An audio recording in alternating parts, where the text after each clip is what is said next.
அதான் இன்னைக்கு நம்ம பின்பற்றுறோம் தெரியுமா? நம்ம நிறைய குபேர பொம்மை வீட்டில் வச்சிருக்கோம்.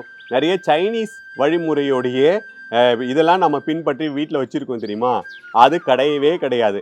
நம்ம லக்ஷ்மி குபேரர் அப்படின்றது நீங்க இப்ப பார்த்துட்டு இருக்கிறீங்களா புகைப்படங்கள்ல, அவரை தான் நாம வீட்டில் வைத்து வழிபடணும். என்னைக்குமே நமக்கென்று ஒரு பாரம்பரியம், நமக்கென்று ஒரு கலாச்சாரம் இருக்கு.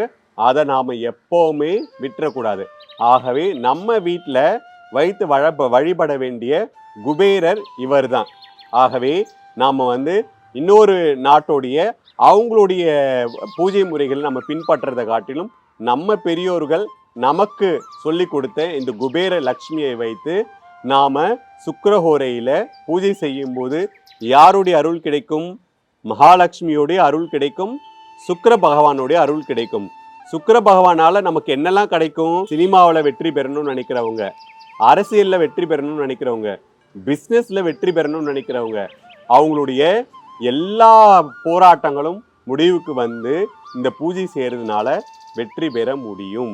ஆகவே இந்த நேரத்துல நீங்க வீட்டில் இருந்தா மகாலட்சுமி படம் முன்னாடி நீங்க ஒரு விளக்கேற்றி வைத்து வெள்ளை பூக்களோ செவ்வரளியோ அல்லது இரண்டுமே கிடைக்கலன்னா ஏதோ ஒரு வாசனை பூக்களோ அதை வைத்து நான் சொல்லக்கூடிய இந்த மந்திரங்களை கூறி நீங்க சுக்கிர வழிபாடு செய்யும் போது கண்டிப்பாக உங்களுடைய வறுமை நீங்கி செல்வம் பெருகும்.